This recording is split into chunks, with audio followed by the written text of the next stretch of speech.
their podcasts like you just were waiting from one podcast to the next, and so they say, "And we are live." Like, so anyways, all ego aside, thanks for watching. This is the next installment of Rule Zero. I believe we are on episode 9, right? Isn't this our 9th one since we decided to get together? Oh, I'd say so. As far as I can count, anyways.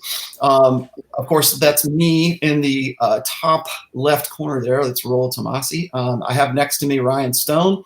I've got Jonathan from Modern Life Dating, and I have Carl from Black Label Logic. Once again, it is the Four Musketeers going at it once again. Yeah, go ahead, Carl. I have to say, we're doing really, really well for guys who have only done 9 podcasts and never done podcasts before we started this one. I mean, I really like that. beating the crap out of this learning curve.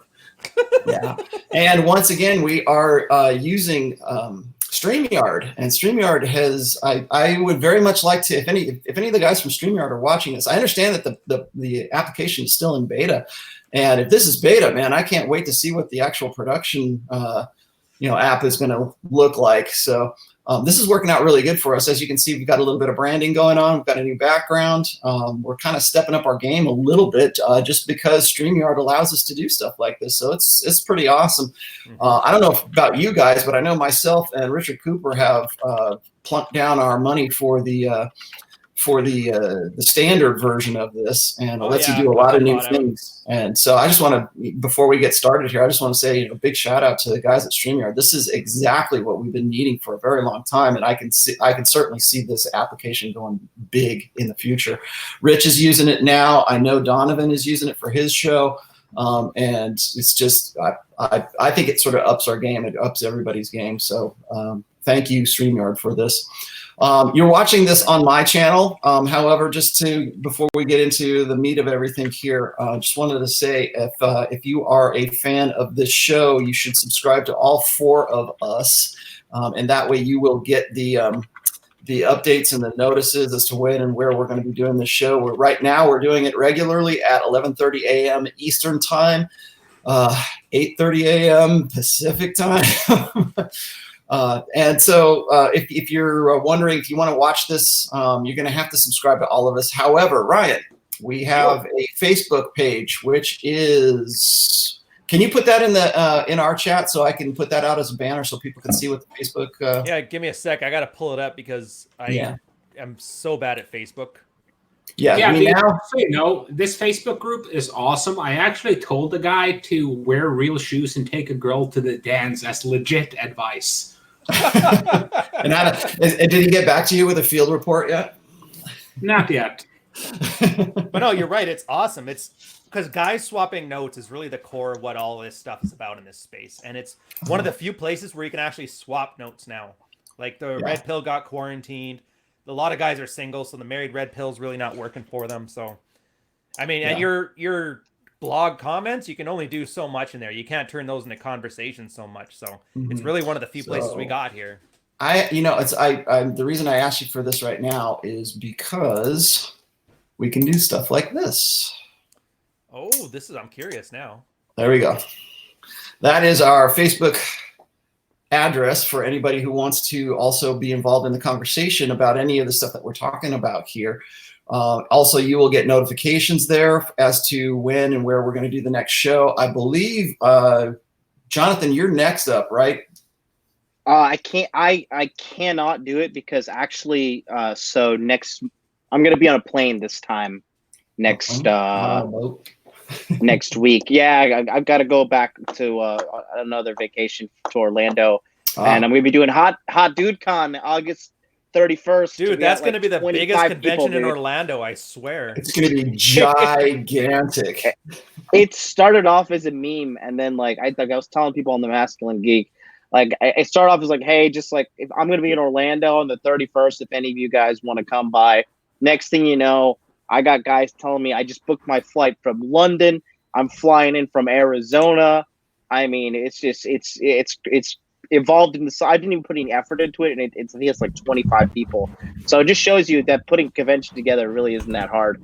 But in other words, well, this is going to be the mansplaining event of the century, man. I mean, I'm really looking forward to this. It's going to be the biggest convention in the history of the manosphere. Oh, Carl, the food though, man. Oh, the food. Yeah, the food, man. The food. The steaks. I'll be, and be sure to follow me on Instagram at Modern Life Dating, like this you see right here. So I'll be doxing the entire event the entire time from 8 p.m. till 3 a.m. where I'm drunk in downtown eating pizza. So it's going to be great. But yeah, I can't do it next week, most likely, just based upon time zones and stuff. No worries. We'll work something out. But yeah, I know we're gonna have Rich Cooper. Rich Cooper's gonna do his time for this show at the end of this month. I believe the last 31st.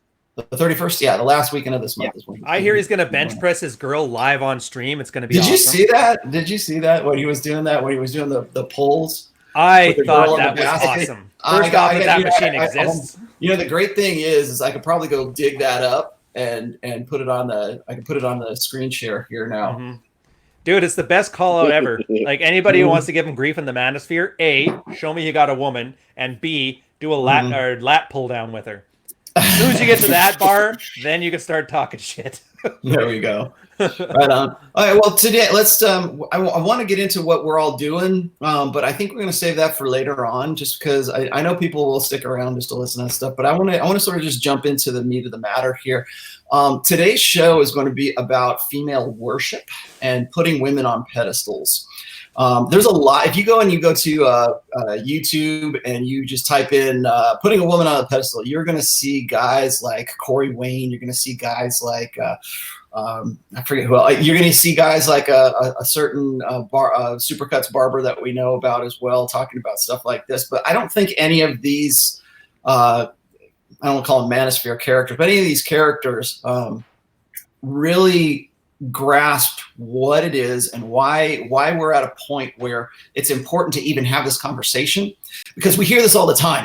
We hear it all the time from guys. We say, you know, you just need to knock her off the pedestal, or she's your one, or when we talk about like one-itis, or we talk about the soulmate myth, or any of this kind of stuff. You have to understand how guys get to that point. Why is it that they prioritize stuff like this? Why is it that they put women on a pedestal in the first place? And I think it's a mistake from the first kind of article of truth here I kind of want to talk about is I think that it's a mistake to presume that it's all about one individual woman. And so when we read about romance novels, or we see like a romantic comedy or something like that, or we even just read these sort of like, I want to say romanticized action adventures where the guy will do anything for his one. Like Disney's all full of this, right? Disney is where the hero has to go save the princess from the castle, right? Or that's the one that the guy is focusing on. And so I think we sort of get carried away and we don't understand that it's not just about one individual person. It is about womankind. It's about prioritizing and playing upon this protector need that men intrinsically have. Innately, men are protectors. We want to. We are. I think on a subconscious level, we understand that sperm is cheap and eggs are expensive, and that's sort of this species understood. I guess subroutine that's kind of going on in our heads all the time. And so from that, we sort of extrapolate that into our fiction and our literature, and how are we going to express that even more? And so in the past, and I've said this before, is that like chivalry, our understanding of how chivalry works is really it's a bastardized form. It's a bastardized form of courtly love. But how did that happen? How did that bastardization happen? Why is it that we put women on a pedestal in the first place? And that's really going to be my first question I'm going to put to all of you guys is I know that you guys do counseling. Every last one of you has done counseling in some way. And I'm sure every last one of the guys on this panel has dealt with this, where a guy gets, we call that guy codependent, but it's not really so much codependent. It's the way that the guy was brought up. It's the way that the guy said, you know what, I'm always supposed to put womankind on a pedestal, not just one individual woman. That might be the target of his affection, but it's womankind overall. So I'm just going to go around here real quick, Ryan, before we get started here. Have you encountered this with guys that you talk to? And I'm sure you have. I mean, there's a reason why this topic is so popular in the sphere, in guys who are quote unquote life coaches or dating coaches. It's really easy to the point where it's like almost like a trope, right? Like, oh, you just got to take her off the pedestal. Okay, fine. Why is she on the pedestal in the first place? That's the thing, and I know I use the word codependent to describe it a lot too. There's two ways I see it manifest. One, and I get this call so much, I can almost quote it verbatim, where, okay, I know that you're not supposed to say high quality, but this one really is a high quality woman. And then I'll ask him, okay, describe her. Without fail, he will describe a 4 out of 10 girl that you might pick up at 3 a.m. if you've got nobody else at the bar. I've heard guys say she was a 34-year-old single mom of 2 kids, covered in tattoos as his high quality woman. I've seen one talk about a Russian girl that just spent an extended vacation in Dubai in her late 30s, now came back and want to settle down as a high quality woman. I find that worship, and I want to say it was Nishi that came up with it, where in our head, we have this image of what the perfect woman is, and the girl in front of us, all she can do is disappoint us. I find that worship, it's kind of our narcissistic fantasy of us being loved by doing something, and it's so tragic. And I made the argument on my last post here where the tradcon fantasy is really a narcissistic fantasy of the guy being Norman Rockwell and the girl will be eternally grateful and she will be loyal and she'll have fidelity and she'll appreciate all those generic gestures of comfort that modern society already provides for free. So when they worship women, this is the worst part about it. It's not women they worship, it's their fantasy of women. And real life women can only disappoint. I just did for the first thing I did on Rule Zero, our Facebook group, was I went to a different men's community and I grabbed the first post I could find there, and it was a guy who did that exact same worship women thing. But his wife didn't meet his expectations, even though he vetted her fully. She was from the right church, and he still worshiped women, but then he was just cheating mercilessly on her. But even then, he worshiped those ones too. So it's not even women. And I feel bad about this because they're just a surrogate for our own narcissistic fantasies. And when I talk about healthy narcissism, that's what I mean, as opposed to these unattainable narcissistic fantasies. And you talk about how guys get zeroed out. The problem with that is zeroing out is having that fantasy crash around them. It's like you've put the story 100 times in your blogs and your posts where a guy thinks she's the one, he believes everything's perfect, she drops the fact that she has her own life on him with divorce papers or fucking chat on the side, and then all of a sudden his fantasy world gets crushed and he puts a bullet in his mouth. That's the narcissistic fantasy based on an unrealistic expectation of how men and how women are and what you should want out of a woman.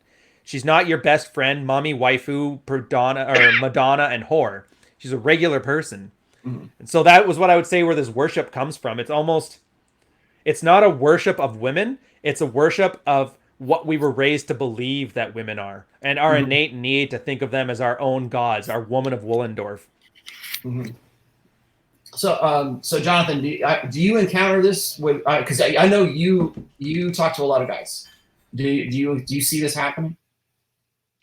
Yeah, dude. And it's 100%. There's like, it is a form of indoctrination. Okay. If you have your eyes open, you can see that there's a collaboration between marketing media and the governments that are just like nonstop trying to push this agenda. It's the same time. It's like, it's insane. It's like, here's women. Women are better, stronger, and superior to men, but they're also oppressed by men. And if you're a man, you need to stand up and defend her at all costs because you need to man up. And it's truly the ultimate mindfuck because in the reality of dating, at the end of the day, okay, guys who patronize women, who champion women, who like constantly praise them and tell them how amazing they are, deep down inside, these girls hate those guys for 2 reasons.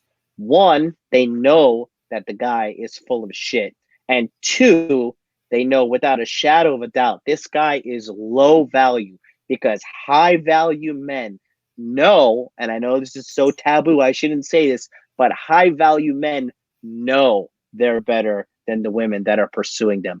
That's why the women are pursuing them in the first place. And if you constantly engage in this female worship, putting women on a pedestal, championing them for their nonstop mediocrity, I mean, really, it's a complete joke, and it doesn't work. I mean, the memes are everywhere. The white knight memes are everywhere. It's the truth. How many white knights has a guy white knighted for? Like, he's white knighted for like maybe 100 girls. Maybe one sleeps with him, and after, she's filled with remorse and regret. Mm. Carl, what do you got to say? How do you think that men come to be like worshipful of the feminine, right? I mean, I don't know if you guys have seen this, and I'm not going to, I promised myself I wasn't going to play this, but if you haven't seen the Dear Woman video by the guys in the Good Man Project, they literally say this. They say, we want to express our deepest apologies to the eternal feminine, and we wanted to let you know about something, yada, yada, yada, about our deep sense of worshipfulness of the feminine. And Jeez, when I thought I fluffed my audience. Yeah. I mean, I could play a little bit of it, but man, if you have not seen this, I'll put the link in the description. But like, when I saw that, I'm like, that's putting womankind on a pedestal. Go ahead, Carl.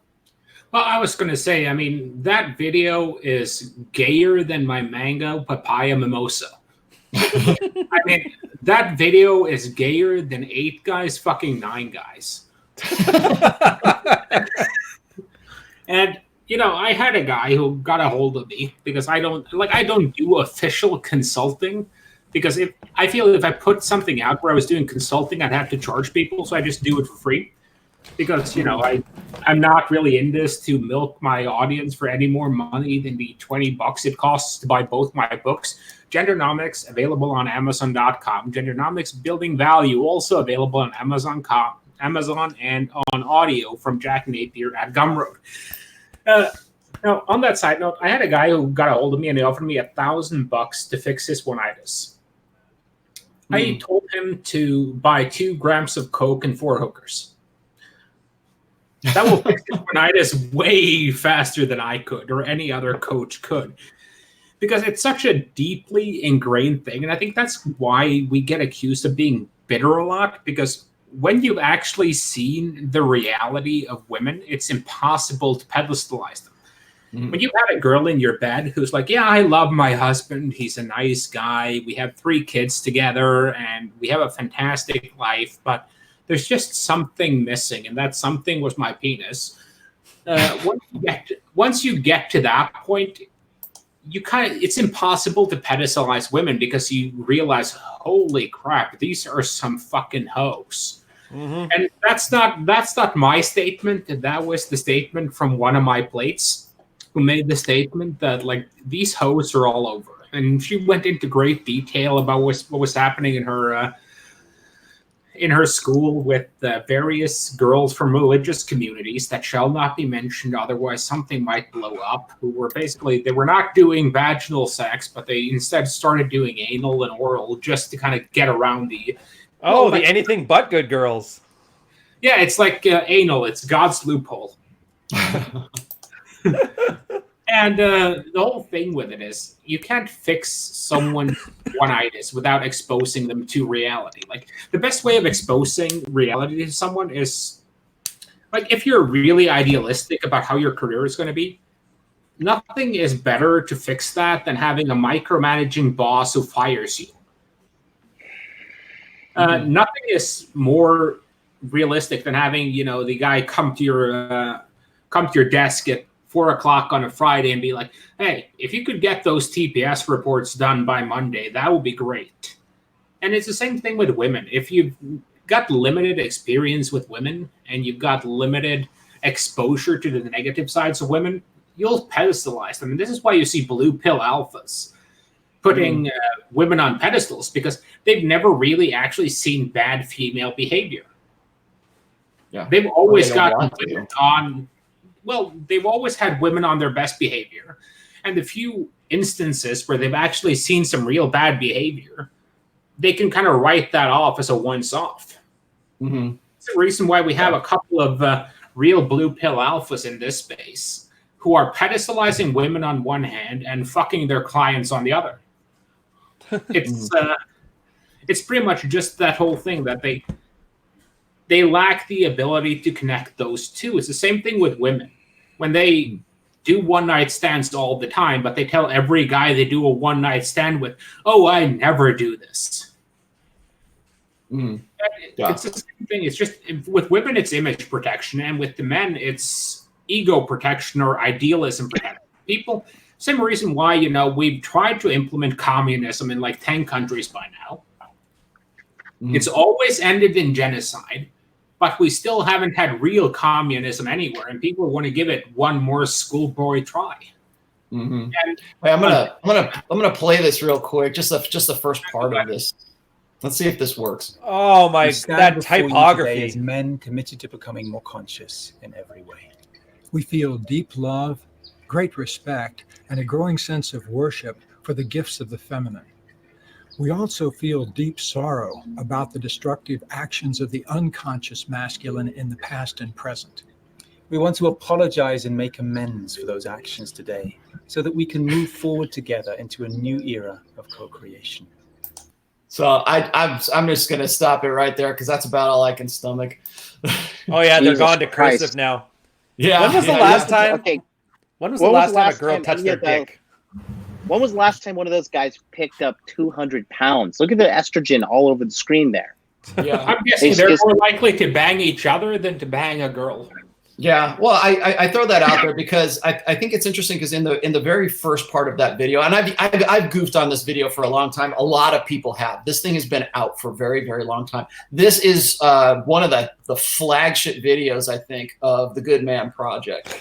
And when I see stuff like this, here's the thing: is like people want to use, they want to talk about pedestalization of women as in individual senses. So it's usually about, well, you need to take pussy off the pedestal, right? You need to de-emphasize all of this importance and put yourself on the pedestal. You need to be more self-important stuff. But when you see a video like this, when you see men getting together to worship the feminine, literally, that's what they say, to worship the feminine, then you can see just how far that this goes. It's not just about the individual guy. And we've been talking about that. Like, well, I've dealt with this as well. When I've got guys that will talk about when I watch Rich Cooper's Before the Train Wreck, damn near every guy that calls in has some sort of some kind of woman who is this special snowflake unicorn that has never existed before. And then, you know what? They hang up with that guy. And then the next dude that comes on has a unicorn and a special, quality woman. Tens are falling from the sky. Yeah, they're just falling from the sky. Exactly. They're just falling from the sky. So when I see that, it leads me to believe that there is something a lot larger than just like the mentality of an individual guy. So I think there's really kind of two angles to really approach this from. The first one is the innate, evolved nature of men wanting to protect and wanting to think the best of the feminine. That's how you get stuff like this. That's how you get stuff like the Good Man Project. They want it to be something that is like, we're gonna okay, ladies, guess what? We're gonna play along with you. We're gonna do what we're told. You want to talk about how guys get other guys back on the quote unquote plantation? That is the plantation. That's the plantation that they're trying to get you back onto. So it's Rollo, thank you. Mm-hmm. Thank you for sharing that video, because I've been dying to find a video which makes that Pat Stedman video where he's crying on cam look less fucking gay. Well, and that's a good example too. Why is he crying on video over? Why is it this? I mean, you just get this subtext. Sexual signaling. Yeah, it's in every single purple pill video and every single blue pill guy that's out there. We were just talking about there was a huge Twitter stream about I think it was Aubrey Huff had posted some picture of, or some video of this guy who was videoing or taking pictures of his girlfriend. He was an Instagram boyfriend. He was taking pictures, literally lying on the ground, trying to get the perfect angle for this girl who's just like kind of mugging for the camera in front of this church. And so he put that out there, and he's basically, it was like maybe a 4-word tweet that said something like, "Don't be this guy," right? And people lose their minds. Women lost their minds because it's not men abasing themselves. It's not them. You want to go and look. I'll probably have to post this now, the link to that. But if you look at the comments that came after that, and it went viral because he just said, "Don't be this dude. This is, this is self-abasement." And like I posted something on there about how Rich Cooper had said something to the effect that if you treat her like a celebrity, she will treat you like a fan. And you see this in that, you see this nothing but this supplication and this pandering to the feminine from men who have they're anonymous as far as they know. They're anonymous to any woman who might come in, see that thread, and have something to say about it. And so there's this default to going and prioritizing and pandering to the feminine. And I've always said this, is that is a primary element of your blue pill conditioning, to always think of women first, to always you got to put her first, man. You can go in that thread and you'll find guys saying that. You just got to put her needs first, man. Yeah. That right there. Did you ever ask them why? Yeah, exactly. Why not put yourself? Because then she'll put you first. No, she will not put you first, because again, if you treat her like a celebrity, she will treat you like a fan. So if you get into those situations, so that's on the global kind of like the large scale, the meta scale of this whole thing. Is like men will put womankind on a pedestal because on the individual level, they think that it's going to lead to them getting laid. They think it's going to lead to them finding the one. They think that it's going to, in some way, put them on a better footing or to identify more with the feminine. That's what, when you see just the very opening of the Dear Woman video right here, that's what they're saying. They want to recognize and be identified more with the feminine, the eternal feminine. It's like, and how much, so now we've got the general idea. We go to the personal idea, and now we're going to go and we're going to raise women up to the spiritual level. That's what these guys are doing. They're saying we want to be in more tune with the eternal feminine. Now, we can talk all day long about whether or not, God exists or any of this other metaphysical stuff. But what we're talking about today is raising this whole dynamic, this whole pedestalization dynamic up to a metaphysical scale. And so that's when you get stuff like the soulmate myth. And that's when you get stuff like, oh, this is my preordained person that I'm going to be, with for the rest of my life. And exactly what you're saying before, Ryan, that's how you get guys when it comes crashing down, they literally cannot live without that woman. That's how you get to one-itis. That's how you get to the soulmate myth. And so that's why it's very, very important, I think, when guys are unplugging, when they first come across my book, or they come across the red pill, or they come across whoever, and they go, you know what, maybe I should start making myself my own mental point of origin. That to them is an alien thought. It's like something that is like against everything they believed in from the time they were 5 years old and brought up to believe that they should put womankind on a pedestal. So, I mean, what do you guys think about that, going from the general to the specific and then up to the metaphysical? Well, I'll just say, I'll just give a little commentary real quick. You just got to flip the script on them. Like when you go on a date with a girl, get her to take pictures of you and make sure she takes a bunch of good pictures of you so you can update all your dating profiles and look really good. Yeah. Like that's what I do. I mean, I got a lot of good photos when I just got back from vacation right now. And your ex-girlfriend Yogi Labs is posting them everywhere. Yeah. Yeah, exactly. But like, look, here's why there's so much faux outrage. You know what it is? It's because we are throwing a monkey wrench in their hustle. Because look, male patheticness in the United States of America is at the all-time high.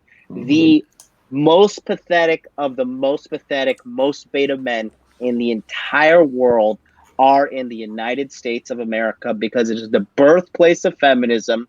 And look, this stuff is everywhere. I don't know. There's a video that just came out, and it's called a series of videos came out a couple months ago on Netflix called Love, Sex, Robot.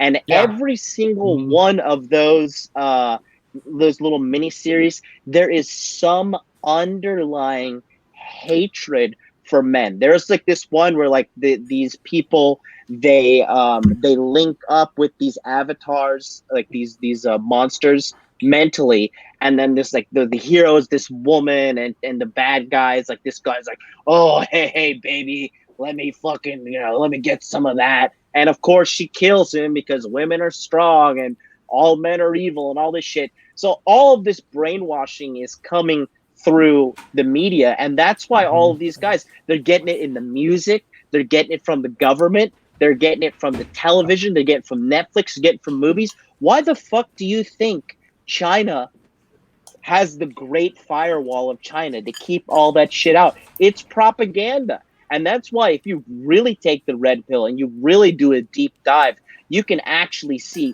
holy shit, this brainwashing is everywhere. The good news is, once you actually internalize this data, there's no going back. However, the amount of success you can get sexually and financially, mentally, spiritually is through the roof once you internalize all these things and actually see the world for what it is. Now, in the initial stages, it can be a little overwhelming and some guys can spiral into depression, but use this to your advantage. Well, you guys got to realize this. If you look at everything through the red pill lens, you literally, like Rollo says, you literally see the code in the matrix, and you can play life on easy mode. So take advantage of these chumps, because at the end of the day, if a guy is worshiping a girl, she hates his fucking guts, and she will cheat on him. She fucking despises him. I was watching this show the other day. I was watching this old show, Master Chef, right? Season 4. And in the finale, you got these two chicks, Courtney and Elizabeth. And Courtney's husband was such a pussy that, like, he was so nervous and had so much anxiety before they announced the winners that he fucking fainted, right? He fainted. And I'm a body language master guy, right? So I'll tell you this.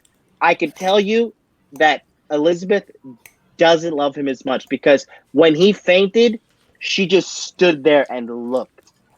And like, she was still waiting for the results. Still, like, did she win or not? But if a woman really loved her man, she would have darted over there, like head first. So that's the kind of guy who's like, oh, my wife is a strong, independent woman, and oh, XYZ, here's the script I got to read from, like how to fucking have sex with my wife twice a week or twice a year, really. So at the end of the day, guys, ultimately, when you take the red pill, it starts sexually, but then you start to see everything around you. And if you're in the United States, no, you're playing an ultimate hard mode. The good news is there is such a sea of betas, and there is such a thirst from women for high quality men that if you can cultivate that, dude, it's game over. You're going to win over and over and over. You're going to ejaculate till you fucking die. Yeah, I'm going to quote a guy who, one of my mentors in finance, and he used to say, don't really pay attention to where the smart money is going. Focus on where the dumb money is going. Because the smart money is always going to go to the great investments, but the dumb money is what really drives market movements. Like when you're in an Uber and your Uber driver is telling you to buy stock, that's a great time to get out of the fucking market, because if your Uber driver is buying stock, you've hit tulip levels of bloated. And it's the same thing as John's saying here. It's that the number of thirsty guys it's big enough that a woman can earn a living by selling freaking bath water. Yeah. And not even a super good looking woman at that. And I don't get into the whole dissing women's looks thing, but it's like a 4 out of 10 can make bank on Instagram just by going with a little bit of cleavage. It's like you have girls who are like 50 BMI who are making great money off the BBW crowd, Quincy not included. Yeah. But the whole thing with it is just focus on doing you and focus on putting you first and actually do objective valuations of your women, because that's what I hate. That's why I actually supported Ryan's post on vetting, is that if you're invested in a chick, you could come home, catch her getting trained by the Harlem Globetrotters of the Grape Street Crips. You close the door and be like, sorry, I interrupted you. And then be like, well, it was only one, and it was only 12 black dicks. So I'll give her a pass on that one. It's like, it's why vetting doesn't matter, because it's always going to be the guy's ego investment that governs his behavior. Mm-hmm. And it's very easy to, and just one thing, Roland. Okay, go ahead. And I get where guys come from when they're like, Rolo hates the women, or Ryan hates the women, or John hates the women, because to be honest with you, if you have women, if you have women on such a massive fucking pedestal that you're referring to them as goddesses, right, and you're worshiping them, someone looking at them objectively like the human beings that they are, they're working off the same shitty firmware we are. They have the same bodily functions and the same problems that we do. Less accountability. Less accountability to some extent. And if you're looking at the world from that perspective, just saying that, girls take a shit sometimes, girls get constipated, that's going to be akin to torture to you, because your mindset is just so invested in. It's the same thing with a guy who worships his dad, and they find out like 10 years after they grow, when they're in their 30s, that their dad used to beat the crap out of their mom, had 3 side pieces, and a drinking problem. They have a problem reconciling those 2 sides of their dad. They leave it to Beaver father and the guy who beat the crap out of their mom. Sorry, Ryan, you had something? Yeah, well, I was adding on to this. A lot of, like, what John said is great, but here's the thing. Most guys don't want to do what he suggested they do because they don't have the same goal. And I've been wondering about this. I was going, what is it? There's something innate in guys that does this, and it makes sense. I call it sexual obesity. And I use chocolate cake as an example. So people eat chocolate cake, gain 300 pounds, dance on a table in front of an ex-alcoholic getting drunk now. The reason why is because we were hardwired as a species to seek out simple carbs, because back then you had to chew on a fucking sugar cane for 3 hours to get any of it. What we've done with modern society is we've condensed the sugar cane down to pure sugar, a chocolate cake. So what was a very helpful trait for us throughout all of human history is now killing us. And this female worship worked great when there was 300 women in the entire human species, the Cro-Magnon species. Yeah, protect the woman was great, because if you lost that one, 10% of your production capability of the future generation is gone. The problem comes now. We got 7 billion people. Half of them are women, and a small subset of them are thin. When you take that same mentality that worked at a tribe of 150 and you apply it on a worldwide scale, you end up with this distorted view of the world. And it's as much as these guys, and here's the funniest part, because these guys are always big about high IQ, reading young, being well read, quoting C.S. Lewis, but not even being able to tell you which one of his books he wrote. But they're really just running off of their animal firmware, and it's not working in their best interests. Right. So it's hard to get past that. Picture trying to tell a guy who's eaten to the point where he can't get out of bed in the mornings. Imagine telling him to put down the fork and pick up a weight. That's what you're up against when you're telling a guy to stop worshiping women. And it's literally that. It's literally worship. There was a tweet came out from some guy who's part of Stedman's crew there, and he put a nice little flex to his flock. You know how I can tell when there's an evil red pillar that we need to block? Just tell the guy that you're talking to, do you love women? And if he can't say that without qualification, then you know he's an asshole. And I thought, so it needs to be unqualified. So it needs to be like a knee jerk. Yeah. And that's my thought. Like, even Casey Anthony, do I got to worship her too? Like, do I have to put her next to the Virgin Mary, next to Pam Anderson? Like, what exactly do they think? And that's when I tell you before, they're not talking about women. They're talking about a narcissistic fantasy, because Like, which women? All women. Are you sure all women? Like, every single one? They don't, but that's the thing. There is no, you put 3 women in a room, you're going to get 4 different personalities. Mm-hmm. There is no one archetype for women that describes all women. So when you try to do that, you're very clearly making women out to be an impossible thing. So you can't tell me that I don't respect women, because first off, I treat them as human beings, not as interchangeable monolithic entities. That's literally the Tucker Max thing. Your face goes here. And I couldn't think of a much better metaphor than that, than some frat boy who decided to get married and respect his women, other than putting an interchangeable gray face in front of her. Fuck that guy. Yeah. Well, I'm going to get in on this, because I think what Ryan's getting into here is really sensible and it's really deep. So I'm going to have to be a bit more flippant and bring some of the fun back to the manosphere here. So, like, how do you know that Carl loves whiskeys? Well, because I've had 300-400 of them inside me. How do you know that? how do you know that Carl loves craft beer pubs? Because Carl has been inside a few hundred of them. How do you know that Carl loves the women? Because he's been inside a few hundred of them. Like, no one gets inside something they don't like. And I think that's the whole thing with it is, I'm sure these guys have never experienced this, but have you ever had the chance to have sex with a woman you find wholly reprehensible? Like, she's not attractive physically, and her personality is crap. You just can't get hard for that unless you take Viagra. Even if she's hot, but let's say she has that grating, snooky voice, and she just rubs you the wrong way. You just won't be able to get into that sex mode. That's why hate fucking is a thing. It's a point where a woman is hot, but you hate her enough that you just want to destroy her with your dick. And that's an individual thing. It's not a collective thing. And I think that's the biggest problem with these jokers. And it's the funniest thing is women kind of mirror this, because these jokers are actually AWOLT. Because they are talking about all women are like this. They're sugar and spice and everything nice. And women are actually also sort of AWOLT, but they always exclude themselves. So when a woman goes, yeah, all these girls out there are hoes, she means every girl except me. I'm a good girl. When they say all chicks are crazy, they mean all girls except that.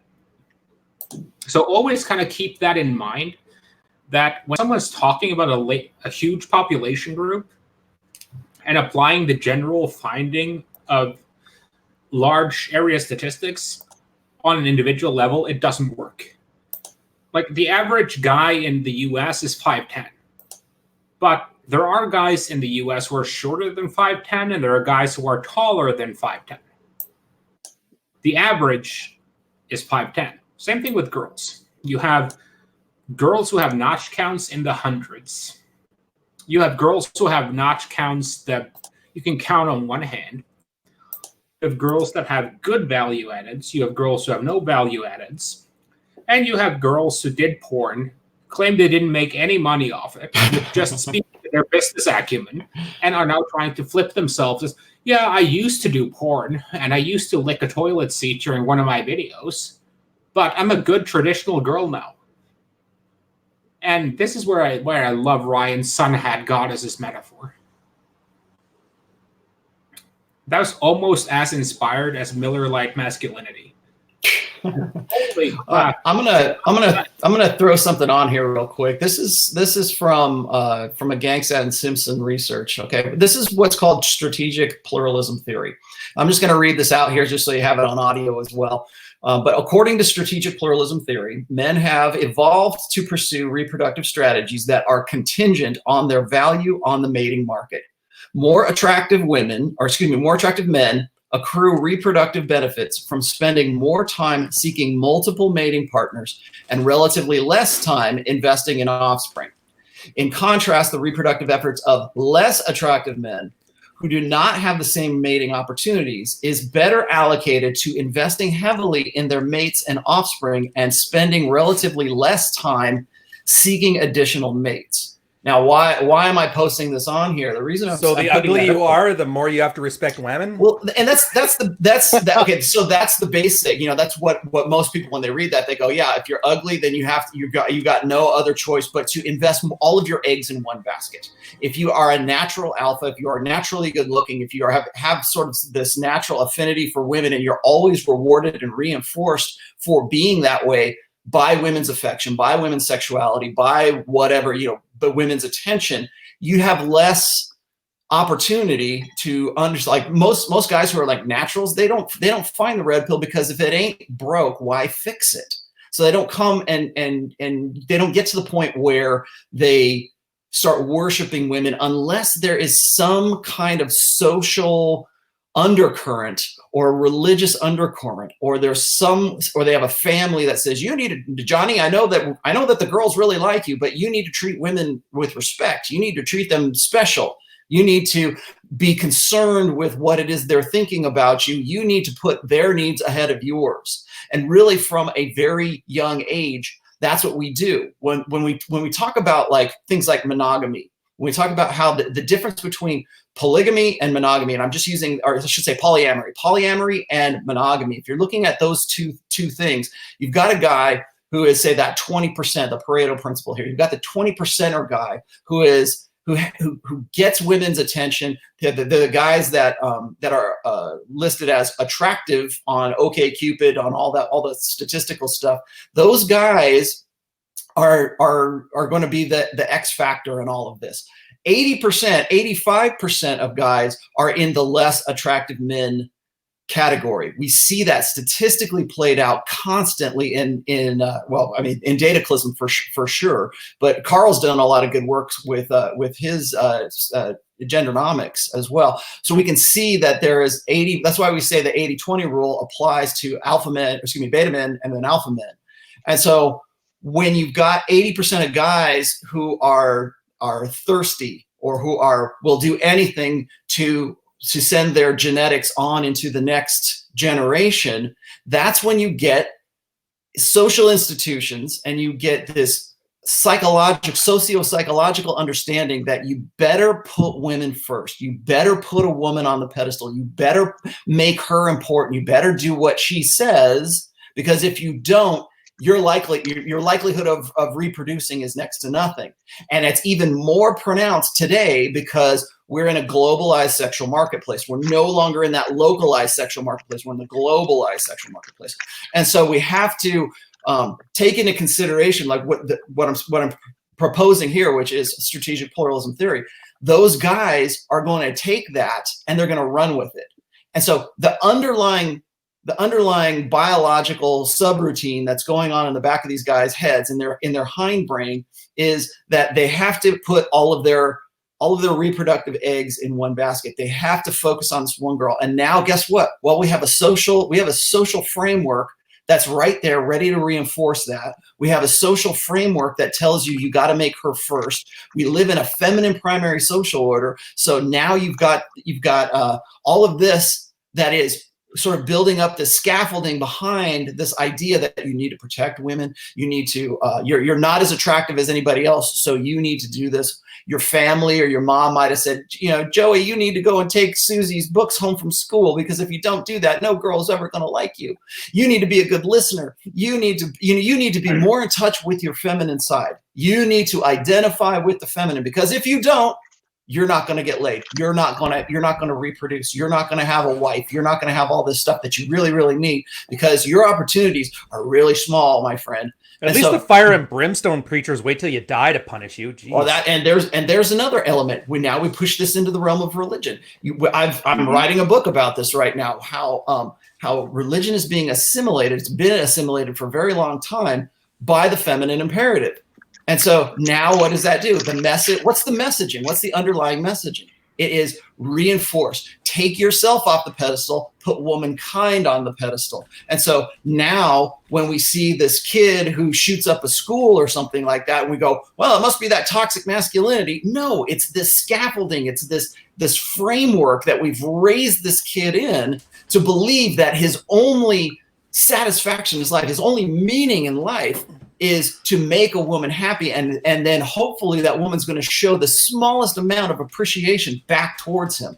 And when you pull that away at 15, and the kid thinks that the girlfriend that finally said I love you, or finally said yeah I'll go out with you, or finally gave him the time of day, when you pull that rug out from under him, he goes and he loses his shit.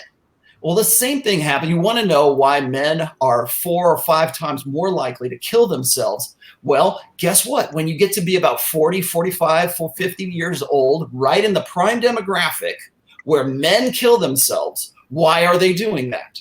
Because they're having that framework that they've built their entire lives around. They've invested their egos in. They're having that pulled out from under them, and they don't know what to do with themselves. And you want to know why guys, when they unplug, when they go from being blue pill to red pill, when they read my stuff, when they read your stuff, when they listen to anything that has to do with the red pill, one of the reasons why they get so violent is because they don't know what to do.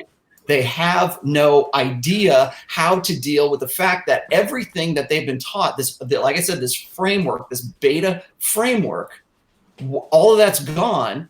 And either it's because their wife left them, or maybe she died, or maybe, suddenly he's awakened while married, and he's in a sexist relationship or a sexist marriage, and he's wondering why the hell is he, why isn't he getting the reward that he was told his entire life that he was going to get? Why is he not getting that? Why is he reading my stuff, and where I say there is no one, there is no soulmate? When he sees that rocks their world, because their entire existence depends on the idea that they have a soulmate, that they have some sort of go ahead, Ryan. Sorry. I was going to say, and the clueless part of the MGTOWs on this one? They chalk it down to don't want to lose half my stuff. They think it's just about a paycheck. No. It's much more than that. It's much more than the financial aspect. It's I lose my world. Yeah. I lose everything that I built my entire. We talk about the sunk cost fallacy all the time. We talk about how people don't like to think that they've invested in a losing racehorse. We don't like to think that we made a bad bet on our future, and so we'll create these rationales that say, you know what, it was okay for me to go and marry a single mom because I'm a better person for it. I'm more secure in my masculinity. I'm manning up smart. I'm manning up smart, right? Yeah, exactly. I'm a good person because I did this. Right. Well, of course you do, because you have this social framework and this social scaffolding that has taught you that you should put a woman on a pedestal, that you should worship the divine feminine and the eternal feminine. That's why you're doing those things. That's why you come up with this bullshit when somebody calls you on that. When somebody says, you know what, maybe some of this stuff about maybe women's innate nature isn't as flattering as you'd like to think. Oh my God, he hates women. I've been married for 23 years. I've raised a girl child from infancy to 21. Do I hate women? No, I don't. But I'm not going to insult them by trying to say, oh, you guys are all just, peaches and cream. And man, you guys are just sugar and spice and everything nice. I'm not going to go and say that, because I have more respect, not only for my readers, but for the people that I deal with in my real life. I'm not going to sit there and say. To be honest here, though, this is not much different than to get into the religion aspect a bit more. So I'm going to say something serious, and I'm going to end on a joke just to keep you guys entertained. Now, the thing is, a lot of this stuff is the same thing you see with the Islamic community, because it's a lot of white liberals, and I hate to get fucking political, are like, we have to limit cartoon drawings because if they see cartoon drawings, they go nuts. It's inherently disrespectful towards people who think of themselves as being adults. You can't treat someone as if these are just the stupid people. These are the irrational people. We have to handle them with kid gloves, otherwise they go nuts. I find that to be wholly disrespectful to women. Now, on the religion part, I heard some churches are putting out the thing that, God is a woman. Yeah. I kind of doubt that, because Satan is the ultimate bad boy. So, if God was a woman, he'd really want that Satan pipe. I mean, Satan would have piped God down hard. I mean, Satan would have come on God's tits and then declared her his girlfriend. Christopher Hitchens intensifying. It's just one of those things. Like, girls love bad boys, and who other than Satan is the ultimate bad boy? Like, he's the Sid Vicious to their Patty Hearst. I want to say God is a guy just because Judas sold him out to get a little taste. I'm looking for a meme right here because I've got a really good one for this. Meme them. Yeah, I'll come back to it. I was just gonna say. The thing is, you will never have anyone say that Allah is a chick. Never happens. You'll never have someone say that Buddha was a chick, even though he has some righteous melons. And it's one of those things. It's just it speaks to the inherent weakness of Christianity as an ideology, and I don't think of religion and ideology as two separate things. I think they're the same thing, just different manifestations. They're like ibuprofen and paracetamol. They do the same thing. It's just slightly different formulations. Yeah. So for me, it's a convenient tool. Same thing with the outrage marketing. Oh, if she was God, why didn't she give herself some bigger tits? Yeah, that was the joke. No, I saved this. When I saw this, I'm like, I've got to use this in book 4. I think this is it. How can she be God, though? Because we all know gingers have no soul. Because everybody in those seats told her that. Right. Well, I think this is interesting to me because it's sort of an indictment on religion right now, as well as and how religion is sort of dealing with. I mean, here you have a literal pedestal, and the woman is putting herself on the pedestal and claiming godhood, claiming the divine feminine. This is exactly what we were talking about with respect to the divine feminine, the video we saw when we were first coming in here, and I think it's like that's the societal side of things. That's the social messaging that we're getting right now. People want to take me to task for saying we're in the midst of a gender war. Well, the only reason we are acknowledging this, or the only reason we're in the midst of a gender war, is because we believe that women and womankind should be prioritized above all else. The gender war is over. We lost. This is generation. And I agree. But the little skirmishes still occur. Mm-hmm. And I think you're going to see this intensify a little bit more in the coming, in 2020. But to say that there is no societal push to aggrandize women and womankind, the divine feminine is BS. And so just to sort of bring this full circle here, it's like when you have that, you've got guys who are ready and willing and have been acculturated and socialized in usually a Western culture that literally deifies women. It puts women on the pedestal and says, if you think anything else, you're a selfish, misogynistic prick. So if you naturally want, I think one of the biggest problems that people have when they read my stuff or they come to the Red Pill and they say, okay, what can I do? What can I do? Like you guys were saying, weren't you, like some guy offered you like X amount of money to say, how do I get rid of my one-itis? How do I get women off the pedestal? My answer to that is always to focus on making yourself your own mental point of origin. But I wanted to talk to you guys because I don't want to leave people sort of hanging here without a some sort of action plan, I guess. But like, how would you go about telling guys to like unlearn this deification of women? Well, I would say this, like the whole reason I started Modern Life Dating is because I had figured out pretty early on. I don't have like this typical I was sexless, whatever. Like I was having sex in high school and I was having sex all the way, university till now, right? Mm-hmm. And the frustration that I came upon is that, and again, to use an analogy from the Matrix, is like some people just do not want to be unplugged, and some people will fight to stay plugged in. The only way, there's two ways you can really go about red pilling people around you.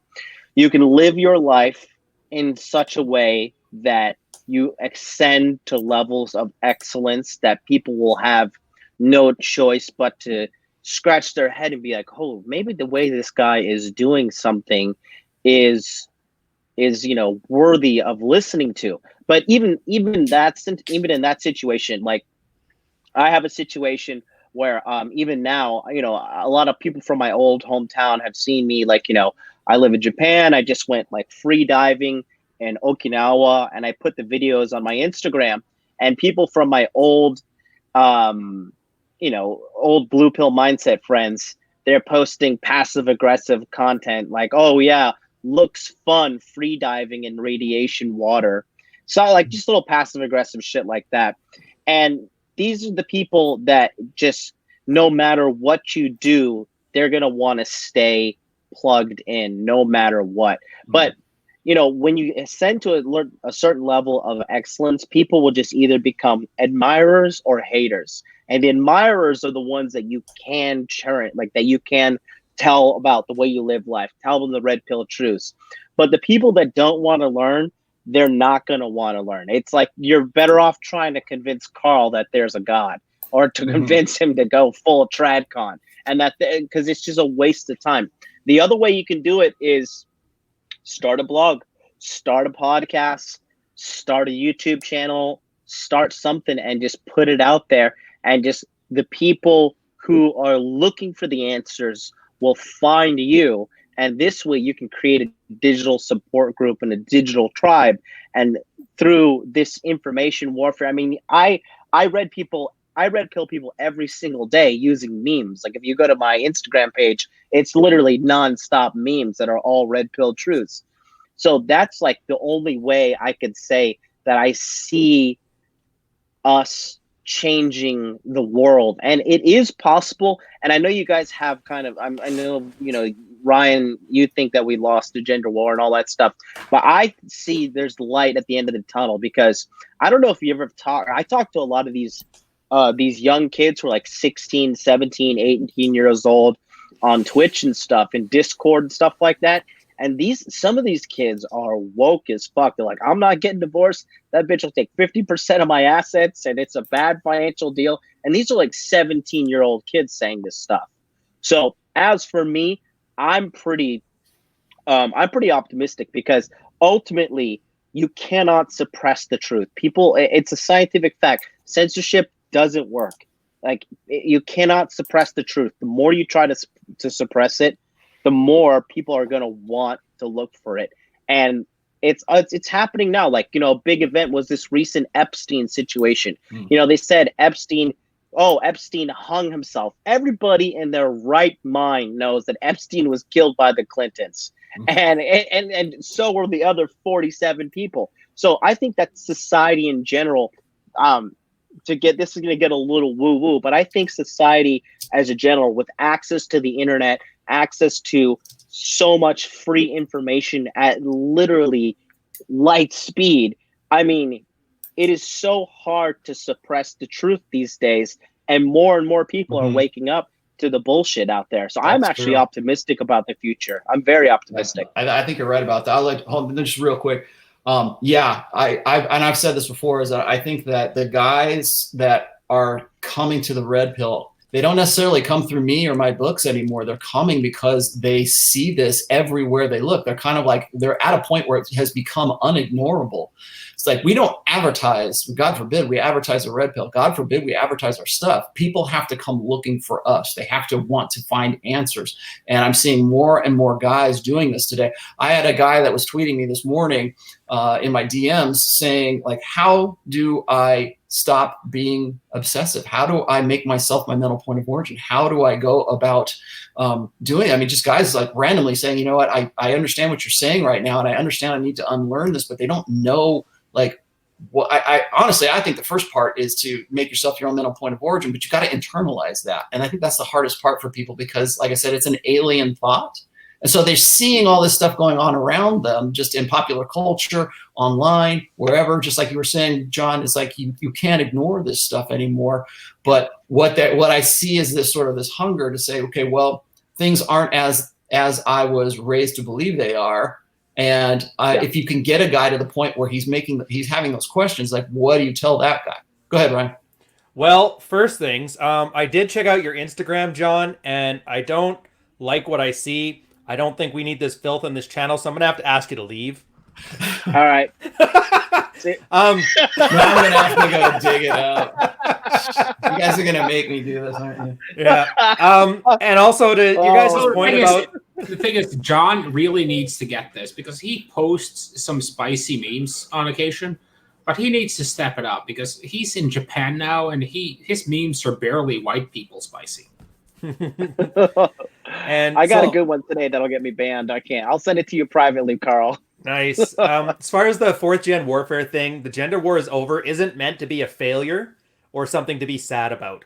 The Marshall Plan built Europe up pretty damn well. So I would think I'm fine with the war being over of this traditional blah, blah, blah, and we're moving on to something better. To answer your original question, Rolo, is, and you guys are already dealing with the single people. I'll deal with a married one. This guy, Frenchie, awesome mentor of mine. So he lived with his wife, 30-year marriage, one of those types, high school sweetheart thing. She made tons of money. She loved him till the end. She died, and he was in his 60s, and he had to go start dating again because, and this is the best part, she gave him permission to start dating again, and she wanted him to.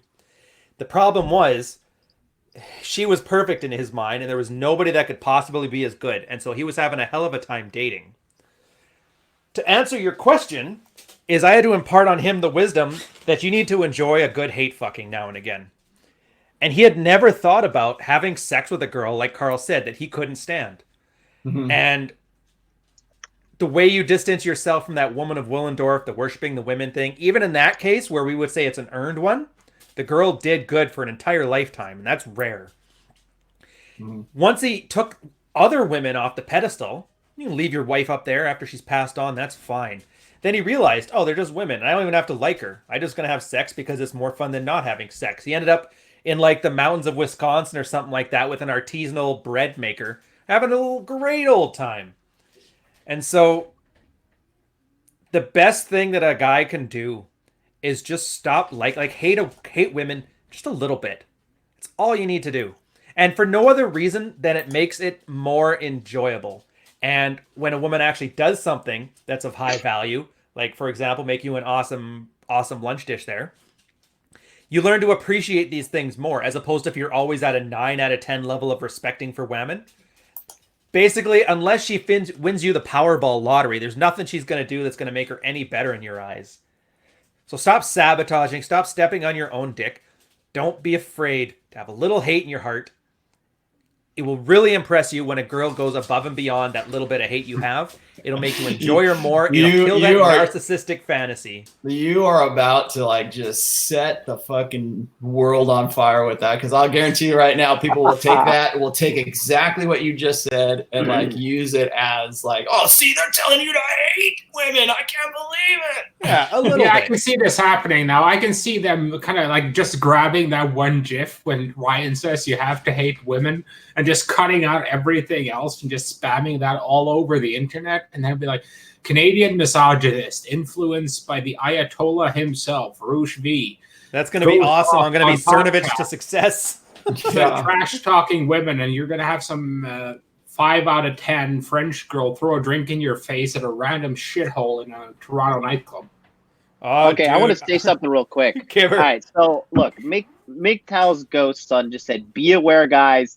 Lead to the global society. Don't want the truth out. The red pill linked to the alt-right online.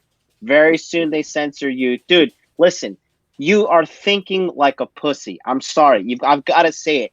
Listen, if we constantly kowtow and run away and censor ourselves and bow down to them, that's how they win. It is a perceived power they have over us. We outnumber them, okay? Listen, what the United States government cannot even stop drugs from getting into the nation. They cannot even stop piracy. They cannot even stop cryptocurrency. They couldn't stop Epstein for decades.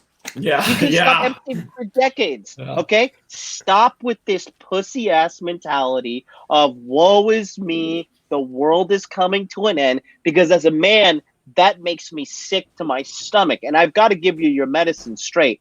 And to top it off, if you act like that around a woman, she is going to be 1000% repulsed by you. So drop this victim bullshit, drop this dread pill that you guys like to fucking take, and get over it. Listen, this is the world that we live in, and you need to make the changes that you need to change. All four of us, we're up here and we're putting our face on the internet and putting our voices out there and telling the truth, regardless of what's going to happen, because we know that this is the right thing to do. So get over it, dude. Stop crying. Stop being a fucking pussy. Somebody needs to tell it to you. And I hate when I see shit like that. It drives me nuts because you're wrong. Okay, things are going to get better. You cannot censorship.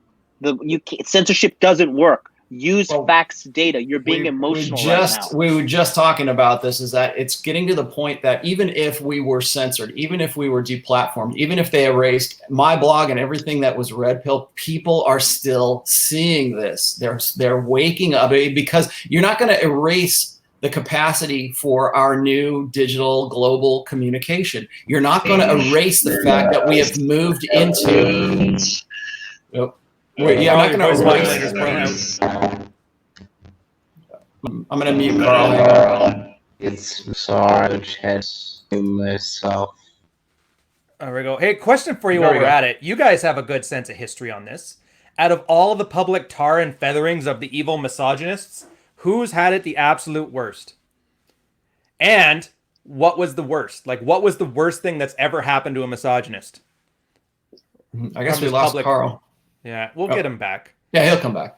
But it's going to tie into John's thing. Who's had it the worst? You mean as far as, like, explain that again? Say it one more time. The public tar and feathering. The whole, if you don't respect the women, they'll come in, they'll get you, all that. I call it the public tar and feathering. Who has had the absolute worst go of it? And what was their punishment? Or punishment? Well, I would say the guy who had the worst go of it was Roosh when he showed up at his mom's house in dirty-ass sweatpants. Exactly. And how bad? And what happened to Roosh that he didn't do himself? Well, no, nothing. But Roosh really is based on his true talent. Roosh's true talent is fucking himself over. Like if he could weaponize that and target it to other people, he would make a great corporate litigator. But I'm going to go back to something building on what John said about the censorship thing. There's a reason why back in my former life, we used to make the joke that the idea of military intelligence was an oxymoron. Same thing with, I spent 3 days this week fighting an alleged money laundering charge. And it just shows you that something triggered something in some government poorly built AI that flagged a few of my corporate accounts. And as a result, 2 of their guys and 3 of mine spent this whole week arguing back and forth. So they are throwing spaghetti at the wall. They're seeing what sticks. And right now, what sticks hardest to the wall is an autistic Swedish girl banging on about global warming. I see you watched that PragerU video. No, I didn't. I have PragerU muted. The second someone mentioned politics in my feed, I unfollow and mute right away. Like I said, I would rather watch Glow and AJ have a 4-hour debate on the merits of postmodernist philosophy versus the traditional aggression ideals than listen to politics. God, he will end me now. Like fuck this. I would rather watch my mom and grandma getting on an episode of Blacked than deal with politics. Well, I was just going to say here is that I think that, like, when Ryan says something like, okay, you got to go out there and you just have to hate women just a little bit. I think that really what that comes down to is, like, guys have to we always say this. We say you need to pull women off the pedestal. You need to stop worshiping women. And what's interesting to me is, like, you'll have all these guys who will be talking about how important it is to not worship pussy, to have something else going for you in your life, to not make like getting laid your primary goal in life.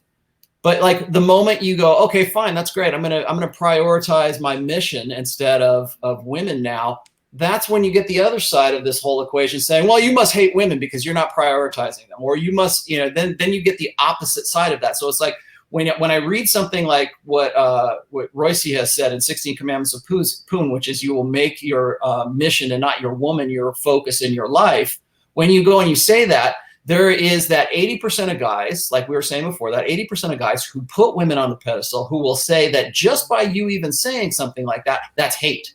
That and anything that conveniently fits that really ambiguous, loose definition of whatever is hate, they're going to say that. So when I got guys right now who know better, who are deliberately, pulling the shit out of their ass, that know better what my message is. I've been saying this. I've been consistent and on message for 18 years now. They know better, but yet they will say that anything that conflicts with whatever it is that they're trying to promote out there when it comes to intersexual dynamics, that's hate.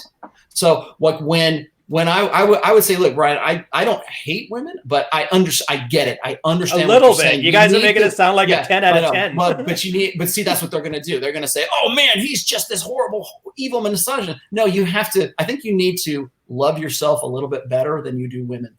That's what you need to do. You need to put yourself on that pedestal. See, I would say that, but you can't hate yourself, or you can't love yourself 11 out of 10. So you got to bring them down to a 9. Okay. Yeah. I feel you, and I understand what you're saying here. But it's like when guys ask me, how do I get rid of one-itis? How do I get rid of the soulmate myth? And my answer is always, and this is the primary thing I have for guys focus on whenever I do counseling with them, is they need to make themselves their mental point of origin. And it's not just, oh, okay, I got to put myself first. No, that's not what mental point of origin means. Mental point of origin means that when you are faced with a decision or when some new information comes into you, you think, how does this affect me first? Because from the time you were 5 years old, you were taught that you should make women the first thing that comes to your mind. You should say, how is this going to affect my wife? How is this going to affect my daughter? How is this going to affect my girlfriend? Oh gosh, my girlfriend is moving away to another college.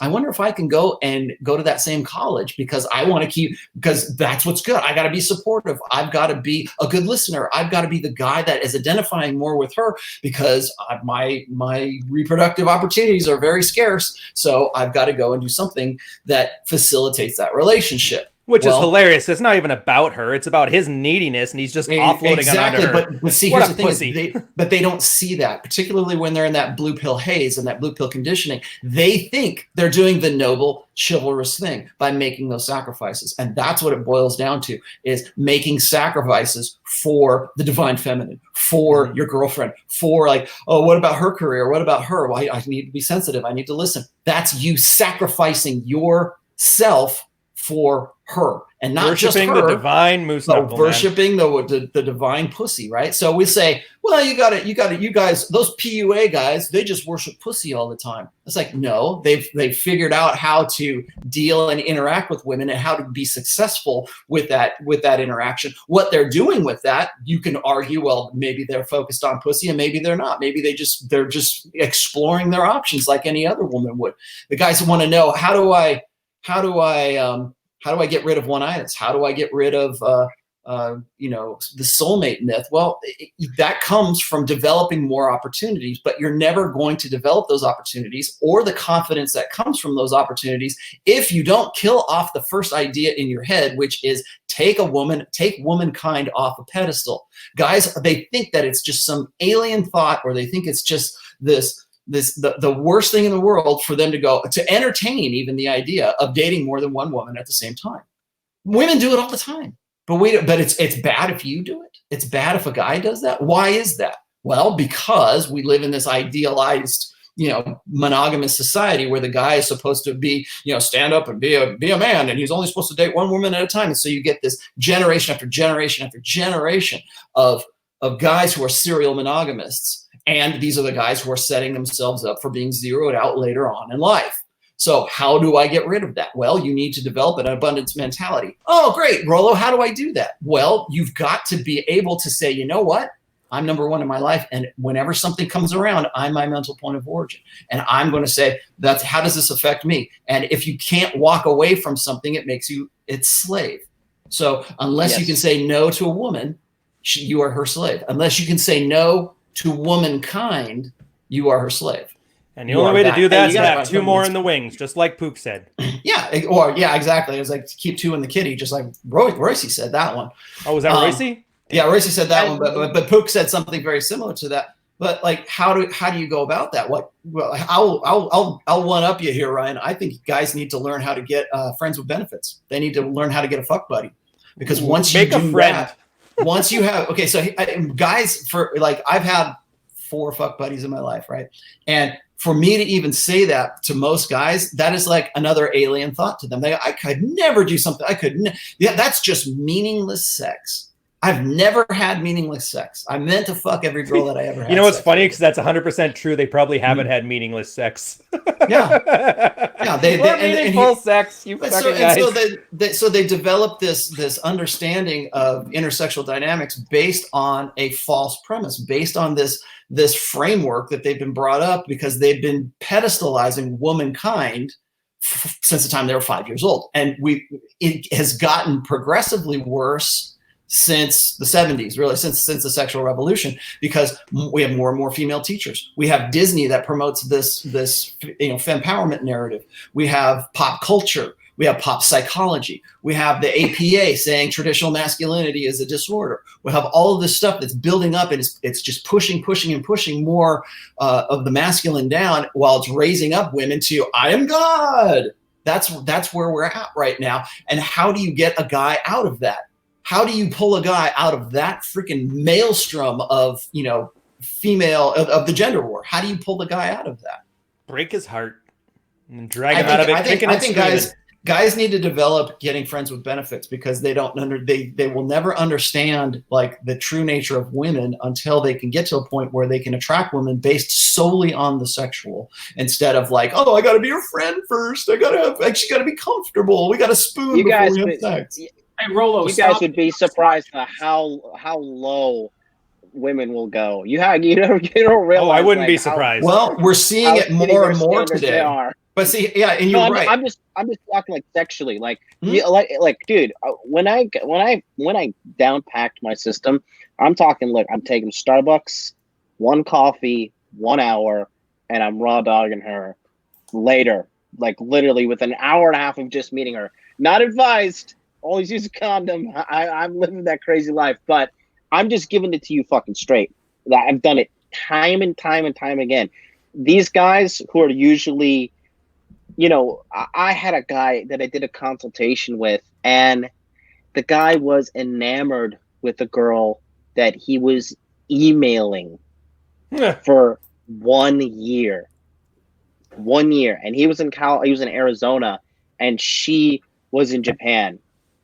And he thought she was being loyal, and he like bought you can buy stars apparently, and like name them, and he like named the star after her, and he named the star after her, and then he booked the consultation. He's like, hey man, I bought this star and I named it after her, and she wasn't impressed. I was like, no shit, motherfucker, that was the dumbest thing you could ever have done.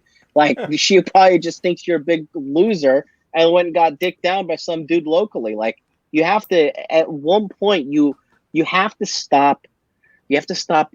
Like the biggest thing with guys is they really, like, I think Rich puts it very well.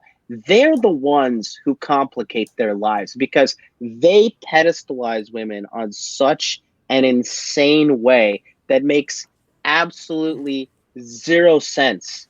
And I have no idea why they continuously go down this path when it's clearly not bringing them the fruits that they desire.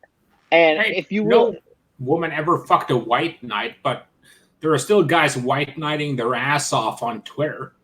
I mean, it doesn't have to be, it only has to be successful once to make them ego invest in it. Like a guy can run beta game or a guy can white knight for 1,000 hosts, and then one of those hosts touches his penis, and he's going to be like, yeah, this is the way forward. Yes. This is what I'm going to have to do to keep getting laid. Just going to white knight my ass off. And most of the time, it makes me wish for some genius. Like, can we please have a troll Elon Musk who invents a device that lets me slap people in the face over the internet? Like, Elon, if you're listening, go for it. All right, I'll give you guys one on this one. If you haven't been with a girl who's bragging about how great her fiance is while your ball's deep, I don't think you understand the true nature of women. Ask me how I know. Yeah. Her name was Rose. She was on my email list. I knew her for a grand total of 30 minutes. Just like John said. And if you're never in that situation, you'll never understand. You can get cheated on and still pedestalize women. You can't be the guy doing the cheating and still do it, though. I've literally been in a car with a girl who's like, she's like, okay, just hold on. My boyfriend's calling right now. Don't say anything, okay? She's like, hey, honey, why are you so jealous?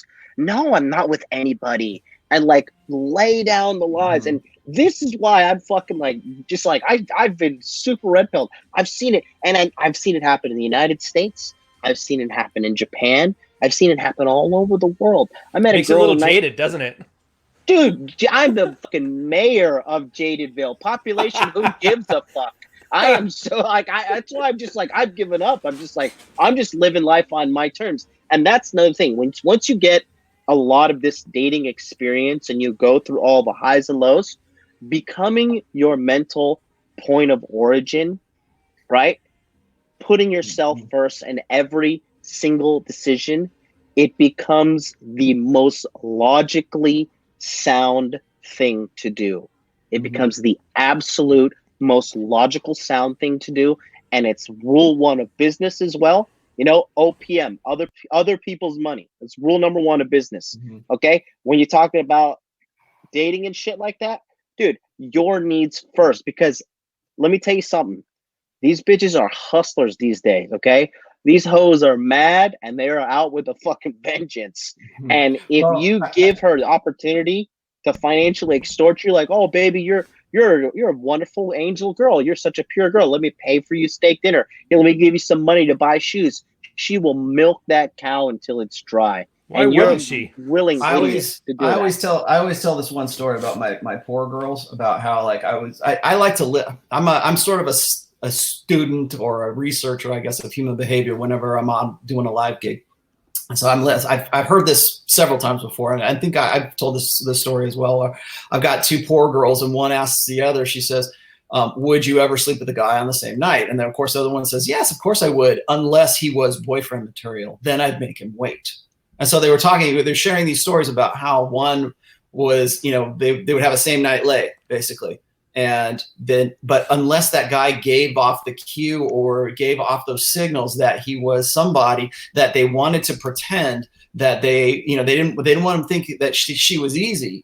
So they're basically, and I'm, like I said, several girls have done this, that they will say that, you know, I would have sex with this one guy on the front line because it's a hypergamous opportunity. It's like, here's a hot guy that I want to have, you know, fun sex with in the foam cannon party in Cancun. And I'm willing to take that opportunity because there's next to no consequences. There's next to no bad results for them if they do something like that. So why wouldn't they? But now we go and we see how the real dynamic works. If you are a guy that is sort of giving off this vibe that you are a provider, that you are quote unquote boyfriend material, then you are going to have to jump through some hoops. And that's why I always say that women will make rules for betas, and they will break rules for alpha men.